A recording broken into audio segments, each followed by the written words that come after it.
Assalamualaikum warahmatullahi wabarakatuh. Alhamdulillahillazi arsala rasulahu bil huda wa dinil haq yudhhiruhu 'alad dini kulli walau karihal kafirun walau karihal musyrikun walau karihal munafikun. Salatu wassalamu ala nabiyina Muhammadin sallallahu alaihi wasallam wa ala alihi wa sahbihi ajmain. Amma ba'd. Puja dan puji syukur atas Allah yang telah mengutus Rasulnya dengan petunjuk dan agama yang benar, agar agama ini berjaya di atas agama yang lain. Walaupun banyak orang-orang kafir membenci, orang-orang musyrik membenci, dan orang-orang munafik membenci. Salawat serta salam kita curahkan kepada Nabi kita, Nabi Muhammad sallallahu alaihi wasallam, beserta keluarga dan para sahabatnya. Di sini izinkan saya untuk menyampaikan kultum yang berjudul Hidup Mulia dengan Al-Quran. Seperti yang kita ketahui bahwa bulan suci Ramadan adalah bulan yang istimewa, bulan yang penuh rahmat, bulan yang sangat banyak manfaatnya. Nah, tentu saja dikarenakan Al-Quran, kitab suci Al-Quran itu turun pada malam Lailatul Qadar, pada malam yang mulia, pada malam yang penuh kerahmatan.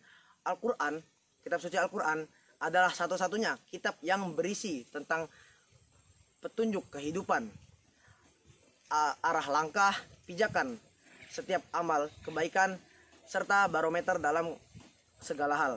Al-Quran, petunjuk Al-Quran digaransi terjamin kesempurnaannya dan terjaga kemurniannya. Hal ini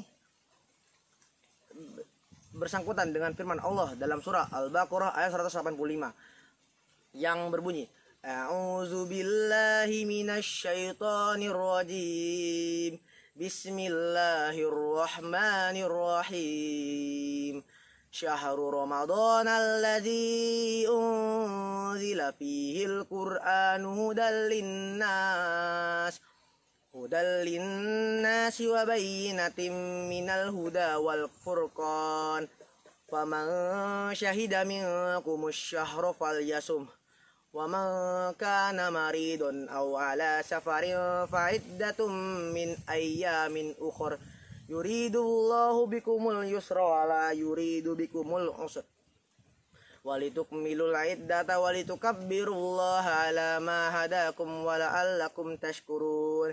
Yang artinya bulan Ramadan adalah bulan yang di dalamnya diturunkan Al-Quran sebagai petunjuk bagi manusia dan penjelasan-penjelasan mengenai petunjuk itu, dan menjadi pembeda furqan antara hak dengan yang batil. Adanya krisis kehidupan ketika Al-Quran itu ditinggalkan oleh manusia. Mereka kembali kepada Al-Quran ketika sudah tidak ada lagi solusi, sudah tidak ada lagi jawaban. Berarti Al-Quran dalam kehidupan nyata itu adalah cahaya kehidupan yang seharusnya menjadi pemandu langkah baru kita, tapi malah baru diambil ketika kita terjatuh. Umar bin Khattab mengingatkan kepada kita, barang siapa yang menjadikan Al-Quran itu di depannya, maka ia akan membawanya ke dalam surga. Dan barang siapa yang menjadikan Al-Quran itu di belakangnya, maka ia akan mendorongnya ke dalam neraka. Jadi Umar bin Khattab mengingatkan kepada kita, sering-seringlah berinteraksi dengan Al-Quran, sering-seringlah mengkajinya, sering-seringlah tilawah, hafalan, dan belajar tentang Al-Quran. Karena Al-Quran itu bisa menjadi teman kita yang membawa kita ke dalam surga. Sebaliknya, ketika kita meninggalkan Al-Quran, kita melupakan Al-Quran, Al-Quran itu akan menjadi musuh kita yang mendorong kita ke dalam neraka. Auzubillahi min dzalik. Semoga kita tidak lalai terhadap Al-Quran ya. Tentu saja ada beberapa alasan mengapa kita harus hidup dengan Al-Quran. Alasan yang pertama, Al-Quran mencakup semua peraturan kehidupan kita. Mau jawaban tentang penjelasan-penjelasan kita, permasalahan-permasalahan kita, serta hal-hal yang boleh dilakukan dan hal-hal yang tidak boleh dilakukan, itu semua ada di Al-Quran, sudah tercantum dalam Al-Quran. Allah Sang Maha Pencipta yang Maha mengetahui seluruh ciptaannya, hanyalah Allah yang hak dan yang pantas untuk membuat aturan kehidupan kita, yaitu membuat Al-Quran. Sebagai contoh, ada sebuah perusahaan kendaraan yang membuat yang menjual kendaraannya ke pasaran, pasti itu dilengkapi dengan buku pedoman, buku petunjuk penggunaan atau buku cara perawatannya lah. Nah, bagi orang yang taat pada aturan cara penggunaannya, cara perawatannya, dipastikan kendaraan itu pasti tidak akan rusak, akan awet. Nah, sebaliknya, jika kendaraan itu digunakan tidak sesuai dengan buku panduannya, buku penggunaannya, tidak dirawat dengan baik, pasti kendaraan itu akan hancur, akan rusak, dan tidak akan awet. Sama halnya seperti kita. Kalau kita tidak mau mengikuti peraturan yang sudah ditetapkan oleh Allah dalam Al-Quran, kita akan rusak, kita akan hancur di dunia. Karena Al-Quran itu adalah pedoman bagi kita. Yang kedua, Al-Quran menjadi petunjuk hidup yang tidak yang teruji dari penyelewengan, perusakan, pemalsuan, dan pembelokan makna.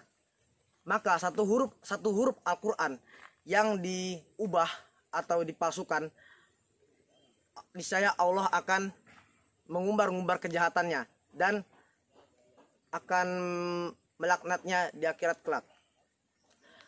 Hal ini sesuai dengan firman Allah dalam surah Al-Hijr ayat 9, yang artinya kami telah menurunkan Al-Quran dan kamilah yang senantiasa menjaganya. Nah, di sini Allah lah yang menjaga Al-Quran. Jadi kalau ada orang yang berani mengubah satu saja huruf Al-Quran, Allah akan murka dan akan mengumbar-ngumbar kejahatannya tadi di dunia. Yang ketiga, terbukti mukjizat Al-Quran itu mudah dihafal, mudah dipahami, dan tentu saja mudah diamalkan. Para ulama-ulama dan para hafiz-hafizah itu selalu menjaga kemurnian Al-Quran. Tumbuhnya para mujadid-mujadid yang mengembalikan kemurnian Al-Quran, kemurnian Islam, tumbuhnya TPA, TPQ, serta TK-TK Al-Quran yang mengembalikan kemurnian Islam. Yang keempat, Al-Quran adalah undang-undang atau aturan yang pas bagi manusia. Seluruh alam semesta itu berpijak di atas aturan Al-Quran. Karena barang siapa yang berpijak di atas aturan Al-Quran, niscaya ia tidak akan tersesat selamanya di dunia maupun di akhirat. Allah Subhanahu wa taala berfirman dalam surah Al-Isra ayat 9, yang artinya sesungguhnya Al-Quran ini menjadi petunjuk kepada jalan yang lebih lurus. Dan Rasulullah SAW bersabda, kutinggalkan untuk kalian dua perkara yang apabila berpegang kepada dua perkara ini, niscaya tidak akan tersesat selamanya, yaitu Al-Quran dan Sunnah. Jadi Rasulullah Nabi kita berpesan kepada kita, janganlah kalian meninggalkan Al-Quran dan Sunnah, karena Al-Quran dan Sunnah ini dapat menolong kita di dunia maupun di akhirat. Napoleon, seorang orientalis berkebangsaan Prancis, pernah mengatakan, Al-Quran adalah prinsip dan satu-satunya kitab suci yang membawa kepada kepulauan dan bahagia. Ungkapan tersebut mengisyaratkan bahwa Al-Quran adalah laksana lampu penerang hati dalam menembus lika-liku perjuangan hidup. Al-Quran laksana benteng yang kokoh ya, yang dapat mengkonter tipu daya dan godaan-godaan setan. Al-Quran laksana jimat penyelamat dan pelindung bagi kita. Pendek kata, Al-Quran adalah satu-satunya kitab suci yang berisi tentang petunjuk dan kebahagiaan serta relevan sesuai dengan perkembangan zaman. Rasulullah SAW mengatakan, bacalah dan kajilah Al-Quran karena ia akan datang pada hari kiamat sebagai penolong. Sekian kultum yang dapat saya sampaikan. Semoga bermanfaat bagi kita semua.